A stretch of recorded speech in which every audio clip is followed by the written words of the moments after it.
Halo, selamat datang di Sedang Viral bersama saya, Gracia Ben. Teman-teman, kasus COVID-19 di Indonesia naik lagi. Nah, menurut data Kemenkes terbaru, kasus COVID-19 kali ini didominasi oleh subvarian EG.5 yang merupakan turunan dari varian Omikron. Kebayang ya kalau kita harus berhadapan lagi dengan COVID-19 nih. Nah, lalu apa yang harus kita persiapkan dan bagaimana nanti akses obat dan bagaimana juga bagi teman-teman yang ingin vaksinasi, kita akan bahas langsung bersama dengan Siti Nadia Tarmizi, Kepala Biro Komunikasi dan Pelayanan Publik Kementerian Kesehatan. Saya sapa dulu. Selamat siang, Bu Nadia. Apa kabar? Sehat? Sehat, Mbak Gabi. Salam sehat tentunya untuk kita semua. Iya, baik, Bu. Langsung saja ya, Bu Nadia. Bisa dijelaskan ke kita nih, Bu, ya, tentang varian terbaru ini dan kenapa sih kasusnya meningkat? Kalau sebelumnya kan November ini katanya nol kasus ya, Bu, ya? Iya, jadi kalau kita lihat ya semua yang menyebabkan terjadinya peningkatan kasus ataupun lonjakan kasus itu biasanya disebabkan oleh karena munculnya sebuah varian baru ataupun subvarian baru. Nah, yang saat ini cukup signifikan ya meningkat, ini adalah subvarian daripada Omikron. Jadi kita tahu varian terakhir itu Omikron dan kemudian banyak sekali ya turun-turunannya. Nah, mungkin masih ingat ya, Mbak Gebri, kalau kita lihat beberapa waktu yang lalu, beberapa negara itu juga kemudian terjadi peningkatan oleh karena BA2 atau BA4 ya. Tapi kemudian di Indonesia ya seperti Singapura, Jepang itu ada peningkatan, tetapi kita tidak mengalami hal tersebut. Nah, saat ini kita melihat bahwa secara perbandingan dengan negara-negara lain, memang banyak sekali yang kemudian mengalami peningkatan.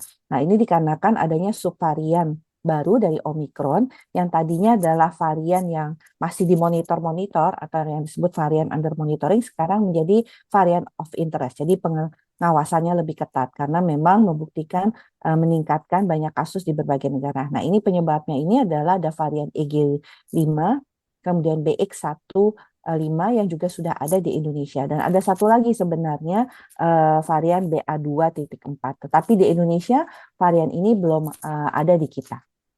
Oke, baik, Bu. Nah, eh, yang ingin saya tanyakan lagi nih, Bu, ya, apabila teman-teman di sini ada yang terinfeksi atau untuk sebagai pencegahan nantinya apabila terinfeksi, lalu akses obatnya seperti apa ya, Bu, ya? Apakah obatnya masih gratis seperti dulu awal-awal COVID-19? Kita tahu Kementerian Kesehatan sangat gencar sekali memberikan pelayanan kesehatan dan juga obat gratis bagi masyarakat. Nanti akan seperti apa itu? Ya, jadi tentunya sistem pelayanan kesehatan yang saat ini berjalan tentunya masih tetap sama ya. Artinya untuk layanan telemedicine itu untuk yang melakukan isolasi secara mandiri di rumah-rumah tentunya akan diberikan tetap secara gratis. Nah, hanya saja untuk pelayanan perawatan di rumah sakit itu menggunakan sistem pembiayaan kesehatan yang ada ya. Apakah dia kalau peserta BPJS dia akan menggunakan BPJS dan kalau nanti dia adalah peserta asuransi lainnya akan menggunakan asuransi lainnya. Jadi saat ini tentunya kalau kemudian kita batuk pilek ya. Jadi kemudian kita tes dan perlu diketahui ya, tes COVID sekarang bisa juga tes secara mandiri ya sebelum datang ke fasilitas pelayanan kesehatan. Nah, dari tes mandiri misalnya kita tahu kita positif ya, kemudian kita bisa melakukan tes di fasilitas pelayanan kesehatan. Nanti dari fasilitas pelayanan kesehatan itu kan terhubung dengan layanan telemedicine. Nah, kalau dari data yang kita lihat kemarin itu kan dilaporkan kurang lebih 328 orang positif COVID-19. Nah, yang kita lihat gambarannya hampir 90% itu tidak membutuhkan perawatan. Jadi orang yang cenderung tidak bergejala dan gejalanya sangat ringan dan akses tentunya masih akan tetap bisa melalui layanan telemedicine yang selama ini kita siapkan. Oke, baik, Bu. Itu tadi kalau soal em, obatnya ya. Nah, tapi kalau kita membahas yang lain itu vaksin, akses vaksin sekarang masih tetap ada. Kalaupun ada, di mana kita bisa mendapatkan vaksin COVID-19, Bu? Apakah juga masih gratis dari pemerintah? Ya, inilah mengapa sebenarnya latar belakang kemudian pemerintah menyampaikan ya bahwa saat ini di beberapa minggu ini dari catatan surveillance kita itu ada peningkatan kasus. Nah, ini mengapa kemudian disampaikan kepada pemerintah karena walaupun situasi peningkatan kasus itu masih dalam batas yang sangat aman ya, artinya kalau kita lihat tingkat fatalitas, tingkat kematian itu tidak ada tren peningkatan. Jadi memang mungkin karena ada varian baru, tapi kita juga sudah lebih kuat ya, karena kita tahu kekebalan di dalam masyarakat kemarin sudah mencapai 90% lebih dan sebagian besar orang Indonesia juga sudah mendapatkan vaksinasi. Ya, tetapi dengan adanya varian baru itu menunjukkan bahwa kita itu masih berpotensi untuk bisa sakit atau tertular COVID-19. Bahkan pada yang tentunya punya permasalahan dengan eh, penyakit kronik ya, yang penyakit komorbid yang tidak terkendali atau lansia, resiko sakit berat dan kematian itu masih tinggi. Nah, oleh karena itu kita menyampaikan kepada masyarakat untuk masyarakat waspada dan berhati-hati. Tentu lebih baik sehat ya, Mbak Gabri, daripada sakit ya. Jadi oleh karena itu mencegah juga lebih baik. Terlebih lagi gejala-gejala daripada COVID saat ini hampir sama seperti gejala-gejala flu. Bahkan sebagian orang merasakan hanya pegal-pegal saja, tidak enak badan. Kemudian waktu tes ternyata positif ya. Nah, oleh karena itu beberapa hal yang dihimbau oleh pemerintah adalah selain kembali praktek menggunakan masker, terutama mereka yang merupakan kelompok risiko atau mereka yang sakit batuk pilek, dan tes tadi, kalau tes positif ya, kalau positif COVID, kemudian isolasi mandiri, jangan melakukan aktivitas di tempat-tempat publik. Kita akan berikan gratis obatnya, tapi tentunya obat yang esensial untuk COVID ya, sama seperti obat yang jadi vitamin dan kalau memang dibutuhkan antivirus itu akan diberikan. Tapi kalau memang gejalanya dianggap tidak membutuhkan antivirus, tidak perlu diberikan. Nah, yang ketiga, praktek cuci tangan. Kita juga mendorong masyarakat untuk melakukan praktek cuci tangan. Dan terakhir, himbauan vaksinasi. Ya, walaupun kita lihat, kita ukur bahwa titer imunitas atau kekebalan di masyarakat sudah tinggi, baik karena vaksin ataupun karena terinfeksi COVID-19, kami mengingatkan kembali untuk masyarakat melengkapi vaksinasinya. Karena masih ada juga yang belum menyuntikan vaksin tersebut sampai dengan dosis kedua. Bahkan yang booster pertama dan booster kedua itu juga masih banyak yang belum mendapatkannya. Nah, saat ini kita dorong untuk masyarakat segera ke puskesmas ya, karena saat ini tempat vaksinasi kita sediakan di puskesmas untuk melengkapi vaksinasi ini. Tidak perlu mengulang lagi. Tapi kalau yang kemarin sudah lebih dari 6 bulan atau 10 bulan baru mendapatkan misalnya suntikan 2 kali, maka ya teruskan sampai mendapatkan booster ketiga atau suntikan ketiga dan booster kedua atau suntikan keempat. Oke, Bu, berarti untuk vaksinnya sendiri bisa didapatkan di puskesmas terdekat di tempat kita tinggal seperti itu, Bu ya. Selain dari puskesmas, apakah kita juga bisa mendapatkan vaksin secara gratis di rumah sakit ataukah berbayar ketika kita ingin mendapatkannya di rumah sakit? Seperti apa, Bu? Apakah ada perbedaan antara puskesmas dengan rumah sakit swasta seperti itu atau rumah sakit negeri, rumah sakit milik pemerintah? Ya, sampai saat ini tempat untuk mendapatkan vaksinasi COVID-19 difokuskan terutama di puskesmas ya. Di rumah sakit ada beberapa rumah sakit yang nanti akan diatur oleh pemerintah, dalam hal ini adalah Dinas Kesehatan setempat untuk bisa menyediakan vaksinasi. Jadi tidak seperti dulu ya, sentra vaksinasi ada di mana-mana, kemudian semua rumah sakit memiliki vaksin dikarenakan memang laju penyuntikan daripada COVID-19 ini sudah sangat rendah karena memang masyarakat ini sangat sedikit ya yang mau untuk mendapatkan vaksinasi ini, sehingga tentunya kita harus menjaga supaya vaksin ini tidak terbuang dengan percuma. Oleh karena itu sebagian besar didistribusikan di puskesmas-puskesmas, dan puskesmas pun juga jumlahnya tidak dalam jumlah yang banyak, cukup terbatas dan selalu ada pengaturan ya, Mbak Gabi. Karena kan untuk satu vial saat kita membuka vaksin COVID-19 itu kan bisa diperuntukkan untuk sampai dengan 7 sampai 8 orang, bahkan bisa 10 orang. Nah, oleh karena itulah makanya kemudian kita akan pastikan bahwa memang sudah terdaftar dalam jumlah yang cukup sehingga kita tidak membuang vaksin terlalu banyak. Oke, Bu. Apakah ada syarat-syarat tertentu untuk masyarakat yang ingin vaksinasi, misalnya ketika lagi sakit, seperti itu tidak boleh mendapatkan vaksin?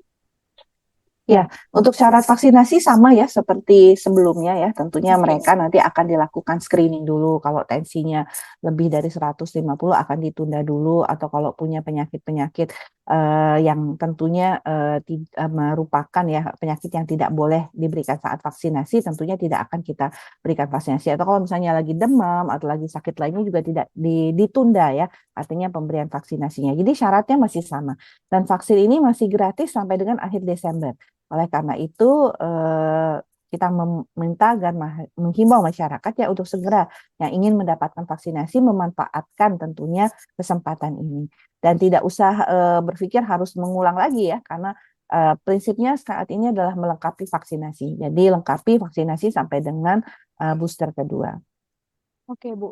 Tadi Bu Nadia sempat mengatakan bahwa ini gratis sampai periode Desember. Apakah tahun depan sudah ditentukan harganya untuk mendapatkan vaksinasi ini, Bu? Ya, seperti Kira-kira berapa? ya. Jadi seperti yang sudah kita rencanakan ya sejak kita melakukan transisi dari pandemi menuju endemi dan juga sesuai dengan kriteria WHO bahwa yang mendapatkan vaksin itu adalah mereka yang merupakan kelompok rentan ya. Jadi lansia, kemudian orang yang punya penyakit kronik, komorbid tidak terkontrol ataupun orang-orang dengan permasalahan kekebalan tubuh. Ini bisa mendapatkan atau menjadi kelompok rentan yang diprioritaskan untuk mendapatkan vaksinasi. Nah, tapi kita tentunya melihat terus ya perkembangan rekomendasi dari WHO karena WHO baru saja mengeluarkan rekomendasi baru minggu ini tentang bagaimana penanganan COVID-19. Nah, tentunya yang dalam perencanaan kita ada di awal bahwa tahun 2024 dalam proses transisi dari pandemi menjadi endemi, vaksin ini akan tersedia dalam dua pilihan, yaitu tentunya vaksin yang merupakan vaksin atau imunisasi program itu ditujukan terutama pada mereka-mereka yang tadi kelompok rentan yang menjadi prioritas, tetapi vaksin yang merupakan pilihan, artinya masyarakat bisa mengakses vaksin ini juga tetap akan disediakan, tapi tentunya karena ini bukan vaksin program, akan menjadi vaksin yang berbayar. Dan ini sama seperti vaksin flu lainnya ya. Kita tahu kan ada vaksin-vaksin flu yang juga merupakan vaksin pilihan yang bisa kita dapatkan. Mungkin masih ingat kalau kita misalnya mau ibadah haji, biasanya ditawarkan juga selain vaksin meningitis juga ditawarkan untuk mendapatkan vaksinasi influenza ya. Nah ini juga sama seperti vaksin COVID, tidak semua untuk seluruh kelompok populasi, tapi akan fokus pada populasi tertentu. Oke, Bu Nadia, yang juga ingin saya tanyakan dan pasti membuat penasaran publik, apakah akan ada regulasi dari pemerintah soal penggunaan masker di tempat tertutup, ataukah nanti akan ada PPKM kembali diperlakukan sehingga harus work from home, ataukah seperti apa ini nantinya, Bu, rencananya? Ya, memang kalau kita lihat kenaikan kasus COVID ini cukup signifikan ya. Tadinya kita mendapatkan kasus itu pada level yang sangat rendah, 30 sampai 50 kasus per minggu. Tapi kemudian ini menjadi 30 sampai 50 kasus per hari dalam 2-3 minggu belakangan ini. Bahkan kemarin mencatat angka yang tertinggi dilaporkan 328 kasus konfirmasi positif dengan satu kematian dan tingkat perawatan atau bed occupation rate kita masih stabil di angka 0,06%. Jadi kalau melihat situasi ini, mengapa kemudian pemerintah menyampaikan tadi data surveillance kita adalah untuk meningkatkan kewaspadaan masyarakat ya, bahwa satu pandemi berakhir bukan berarti COVID sudah aman ya. COVID masih bisa menularkan dan bisa membuat kita sakit ya. Yang kedua adalah kita sama-sama mulai belajar berhidup berdampingan dengan COVID-19 ya Mbak Jaga. Kita artinya lihat bagaimana upaya-upaya kita bersama untuk mencegah diri kita tertular dari COVID-19. Karena tanggung jawab untuk menjaga kesehatan kita setelah pasca pandemi adalah menjadi tanggung jawab kita masing-masing. Oleh karena itu, himbauan-himbauan daripada pemerintah mengingatkan kembali untuk seperti misalnya pakai masker, kemudian segera tes ya kalau batuk pilek karena musim pancaroba perubahan dari musim hujan ke musim kemarau ke musim hujan itu juga menyebabkan banyak orang sakit flu dan COVID-19 itu sebenarnya adalah gejalanya adalah sama seperti flu. Mungkin masih ingat SARS, flu burung ataupun flu Hong Kong itu semuanya flu. Nah, COVID-19 sebenarnya juga flu. Jadi nanti gejalanya akan berubah menjadi gejala batuk pilek. Tapi bagaimana supaya kita lebih waspada, lebih aware ya untuk menjaga kesehatan kita bersama, makanya kemudian kita sampaikan data ini. Nah, karena data-data lain itu kalau kita bandingkan dengan situasi COVID-19 itu masih sangat aman gitu, pada level yang sangat aman dan level yang sangat rendah. Tapi tentunya ada peningkatan harus menjadi kewaspadaan. Kemudian apakah nanti kita akan melakukan pembatasan ya, apalagi ini mau liburan akhir tahun ya, seperti itu.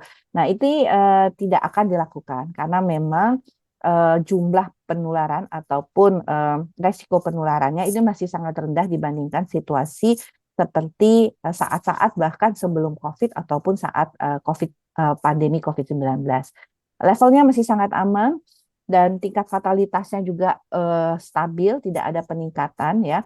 Tetapi tetap kita tidak mau masyarakat lengah dan kita berharap bahwa masyarakat tetap menjaga supaya tidak tertular karena ya uh, mencegah sehat Lebih lebih baik baik daripada sakit pada ya seperti betul, itu betul mencegah lebih baik daripada mengobati ya mengobati begitu. betul sekali ya dan Oke.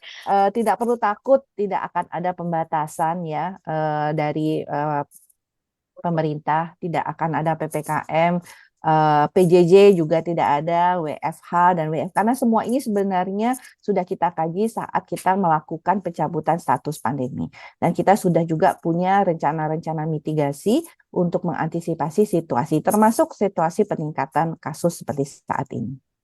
Oke, tadi Bu Nadia sempat mengatakan bahwa saat ini kondisinya masih dalam level yang aman, yang masih bisa dikendalikan seperti itu. Kalau saya tadi sempat membaca di kasus COVID-19 yang naik ini kan ada yang, koreksi jika saya salah Bu, mencapai hampir 6.000 kasus.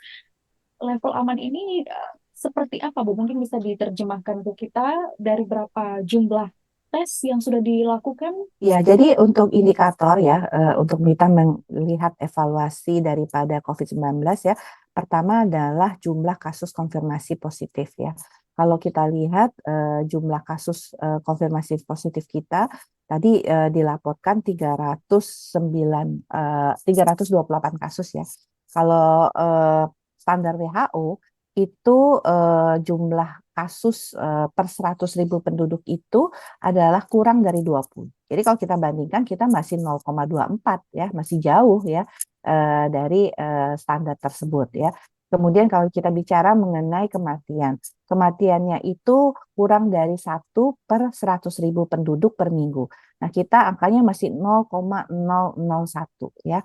Dan juga kalau tingkat rawat inap atau bed occupation rate itu adalah kurang dari 5 kasus rawat inap per 100.000 penduduk. Jadi kalau angkanya sekarang tuh masih 0,07 ya. Jadi kalau kita lihat angka-angka tersebut itu masih sangat aman.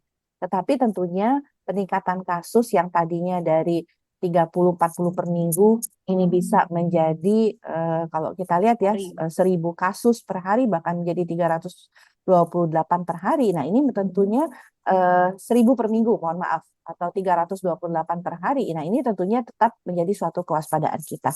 Nah, inilah sebenarnya mengapa kita mengatakan bahwa WHO saat menyampaikan kepada banyak negara kalau nanti akan melakukan pencabutan pandemi COVID-19, surveillance-nya harus berjalan.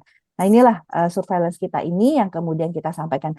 Dan ini juga yang terjadi misalnya di bagaimana Malaysia, kemudian Singapura melaporkan banyak kasus yang sedang meningkat ataupun juga jumlah orang dirawat karena sistem surveillance yang berjalan. Jadi karena kalau tadi kita lihat bahwa kasus baru ya itu 318, tapi kalau kita bandingkan dengan indikatornya WHO, peningkatan kasus per minggu itu masih 0,24. Jadi masih sangat rendah. Sementara WHO itu cut off point-nya 20, kurang dari 20. Dan tadi kematian 0 sampai 3 itu rate-nya itu 0 sampai 3 per minggu ya, bukan per hari ya. Ini masih pada rate 0,001. Jadi bahkan seper 100-nya ya. Jadi masih sangat rendah. Begitu juga dengan rawat inap. Oke, baik Bu. Berarti tetap intinya jangan khawatir, namun tetap juga menerapkan protokol kesehatan seperti yang tadi Bu Nadia sampaikan ke kita, harus bisa hidup berdampingan dengan COVID-19 ini. Seperti itu ya Bu ya. Jikalau saya bisa Betul. menyimpulkan dari yang Bu Nadia sempat jelaskan ke kita. Baik, Ya, Bu Nadia. mungkin eh, Mungkin tambahan saja ya, Mbak Marsha, kan kita nggak ingin ya liburan akhir tahun kita sakit gitu ya. Betul, Pengennya betul, Bu. liburan tentunya melakukan berbagai Happy, aktivitas. senang-senang. Betul. Jadi kalau karena itu kita sudah dari awal mengingatkan supaya mencegah dan memastikan ya bahwa kita betul-betul kondisinya sehat dan bisa menghindari penularan COVID-19. Oke, baik Bu Nadia.